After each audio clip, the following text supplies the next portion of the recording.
এভাবে ঘর ছেড়ে চলে গেলে তুমি নিজেরই ক্ষতি করবে।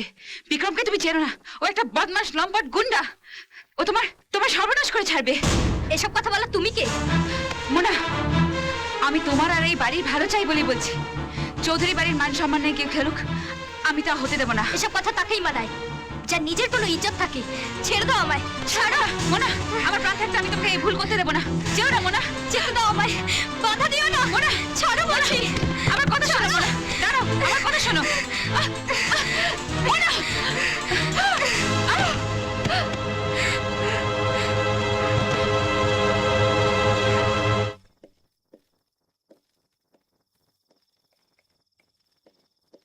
কি ব্যাপার, এত দেরি করলে যে? আমি কখন থেকে তোমার জন্য ওয়েট করছি, কেউ দেখতে পাইনি তো? না। চলো চলো, টাকা পয়সা গয়নাগাড়ি সব গুছিয়ে নিয়েছো তো?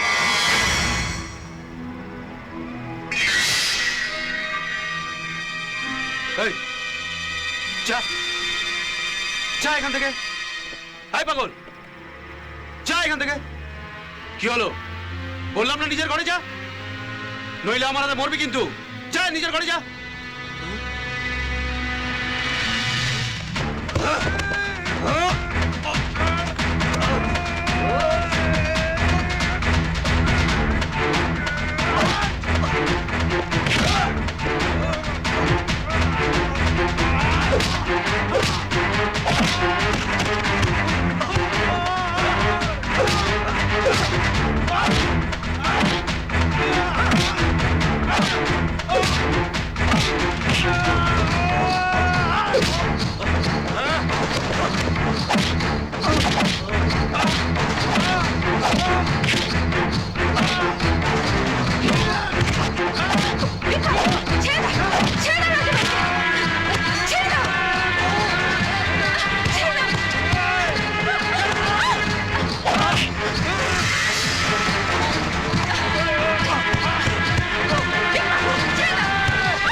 বিক্রম, এত রাত্রে তুমি কেন এখানে এসেছিলে? আমি আসলে, বলো কেন এসেছিলে, তা না হলে এক্ষুনি কিন্তু আমি পুলিশে খবর দেবো। আমি আমি কবিতার কাছে এসেছিলাম। কি? আমার কাছে? ও ওসব মিথ্যে কথা বলছে চৌধুরী বাবু। বিক্রম, ভালো চাও তো এখনো সত্যি কথা বলো। মিথ্যে কথা বলবো কেন? আমি তো রোজ রাতেই ওর কাছে আসি। আর চৌধুরী বাবু, আপনি নিজেই তো আমাকে ওর বাড়িতে দেখেছিলেন। আজ নেহাত রাজা আমাদের দুজনকে ঘনিষ্ঠ অবস্থায় দেখে ফেললো তাই। না না, সব মিথ্যে, সব মিথ্যে। ওসব বানিয়ে বানিয়ে বলছে চৌধুরী বাবু, আপনি বিশ্বাস করুন, আমার কোনো দোষ নেই। কবিতা, ধরা যখন পড়ে গেছি তখন আর সবার কাছে লুকিয়ে লাভ কি? বিক্রম, যাও যাও, বেরিয়ে যাও, বেরিয়ে যাও এখান থেকে। আপনি আপনি ওর কথা বিশ্বাস করবেন না। ও একটা গুন্ডা, বদমাশ। আমি আমি সত্যি নির্দোষ। চুপ করো। যে চৌধুরী বাড়ির দিকে আজ পর্যন্ত কেউ আঙুল তুলে কথা বলতে পারেনি, সেই চৌধুরী বাড়ির মান সম্মান তুমি দূরের সঙ্গে মিশিয়ে দিয়েছো। না, আপনাদের মান সম্মান যাক, আমি এমন কিছু করিনি। বিশ্বাস করুন, ও আমার কাছে আসেনি। তাহলে কার কাছে এসেছিল? চুপ করে থেকো না, বলো কার কাছে এসেছিল। কি হলো, জবাব দাও।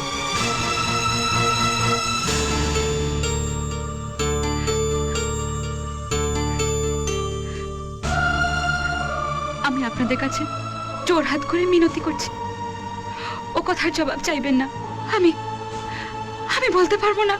অন্যায় কাজ করে আবার আমাদের কাছে ভালো মানুষ সাজা হচ্ছে। নির্লজ্জ মেয়ে। মা, চুপ কর। তোর কাছে মা ডাক আমি শুনতে চাই না। আমার যদি তোর মতো মেয়ে থাকতো তাহলে আমি গলা টিপে তাকে মেরে ফেলতাম। হ্যাঁ হ্যাঁ, মেরে ফেলো, মেরে ফেলো তোমরা সবাই মিলে আমার বউটাকে। হ্যাঁ, মেরে ফেলো না। কবিতা কবিতা কেতো না কবিতা। ও কবিতা, ওরা সবাই মিলে তোমাকে মেরে ফেলবে। তুমি চলো আমার সঙ্গে উপরে, চলো কবিতা, চলো না কবিতা। মরো এখানে, থাকো এখানে থাকো রাজা। আমার সঙ্গে।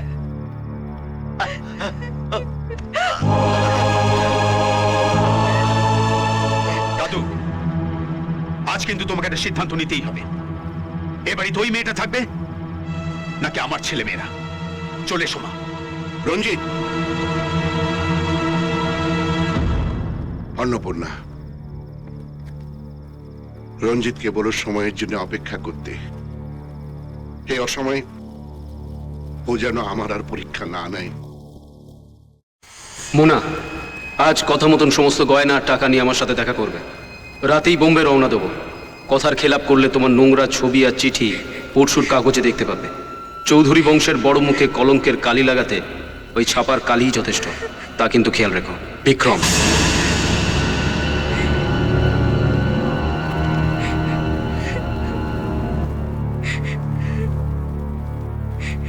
কেঁদো না মোনা, এই চিঠিটা আমার কাছেই থাক। আমি বিক্রমের মোকাবিলা করব।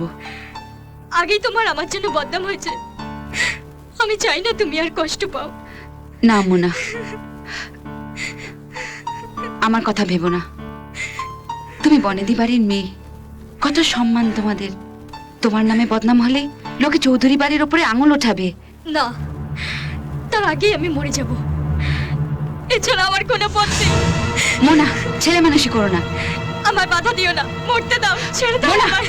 আমার জায়গায় যদি তোমার মা হতো এই পরিস্থিতিতে তোমায় ছেড়ে দিত, মরতে দিত তোমাকে? একদিনের জন্য আমি কি সেই অধিকারটা পেতে পারি না? কাকিমা, কি তুমি আমাকে কাকিমা বললে? কাকিমা, তুমি আমাকে ঋণী করে দিলে। তোমার জন্য প্রাণ দিতে এই একটা ডাকি যথেষ্ট।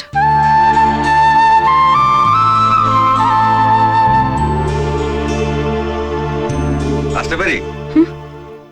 হ্যাঁ। আরে আপনি এখানে বসে কেন? সোফায় বসুন না। না না, ঠিক আছে। আচ্ছা, যদি কিছু মনে না করেন, আপনাকে একটা কথা জিজ্ঞেস করতে পারি?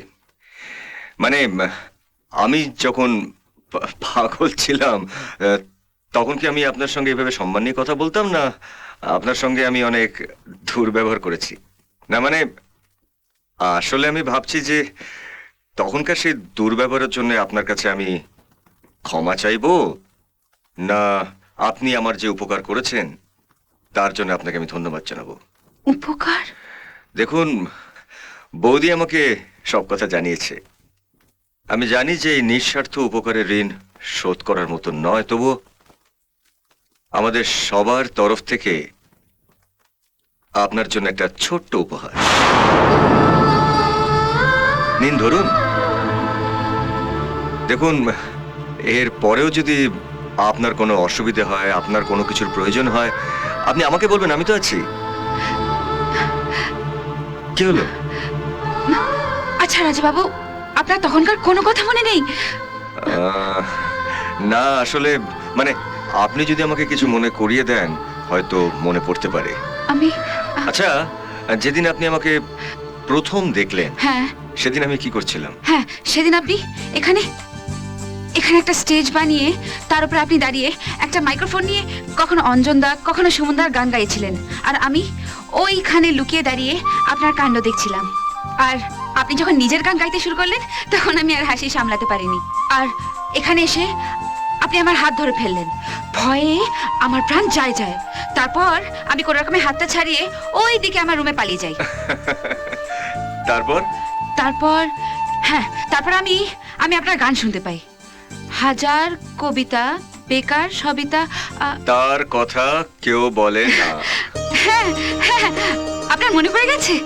আরে না না, এটা আমার একটা খুব প্রিয় গান।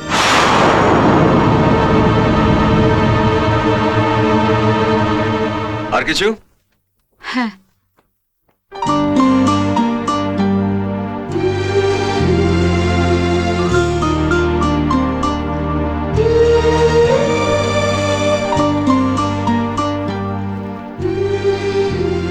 এটা চিনতে পারছেন?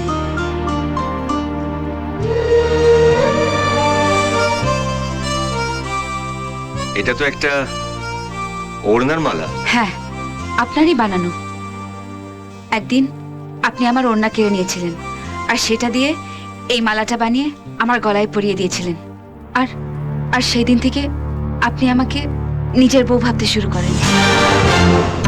কিছু মনে পড়ছে? একটু চেষ্টা করুন প্লিজ, একটু চেষ্টা করুন।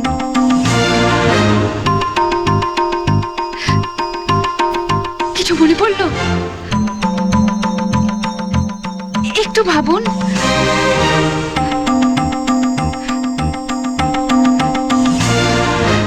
আপনার কি কিছুই মনে পড়ছে না? একটু ভেবে দেখুন। আই এম সরি, আমার সত্যি কিছুই মনে পড়ছে না।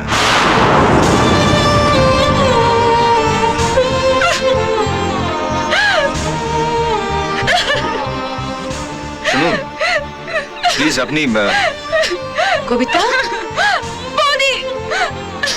কি হয়েছে? কাঁদছিস কেন? কি হয়েছে? ও কাঁদছে কেন? বৌদি, আমি তো কিছু বুঝতে পারছি না। মানে উনি আমাকে কিছু একটা মনে করাবার চেষ্টা করছেন, কিন্তু আমি তো... ঠিক আছে, আমি দেখছি, তুমি যাও।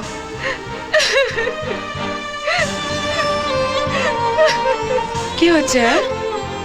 কি হয়েছে? কাঁদছিস কেন? আমায় বল। হ্যাঁ,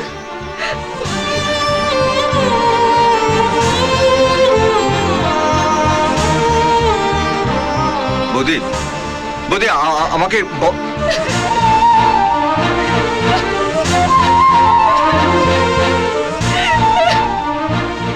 আচ্ছা, আমাকে দয়া করে বলবেন যে কি হয়েছে? এদিকে আপনি কাঁদছেন, ওইদিকে বৌদি আমার সঙ্গে কথা না বলে চলে গেল। দয়া করে বলবেন যে কি হয়েছে? না, এসব মিথ্যাবাদ। আমার দাদু ভাই কখনো এমন অন্যায় করতে পারে না। মেয়েটার এসব কথা বলার সাহস হলো কি করে?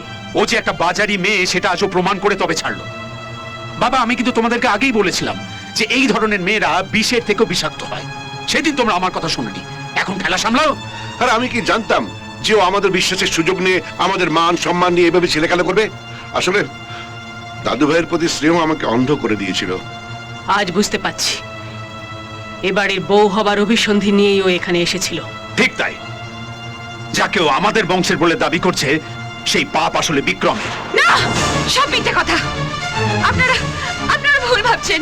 আমি আমি ভগবানের দিব্যি খেয়ে বলছি, এই সন্তান আপনাদেরই বংশধর। রাজা বাবু, রাজা বাবু, অন্তত তুমি আমাকে বিশ্বাস করো। আমি তোমাকে মিথ্যে কথা বলতে পারি না।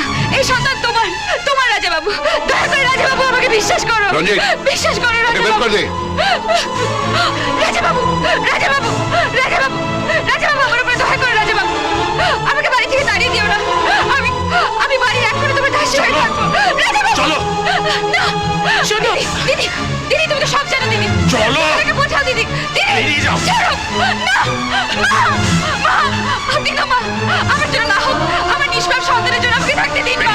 ছেড়ে দাও। বেরিয়ে যাও। চলো বাবু, চলো বাবু, তাড়াবেন না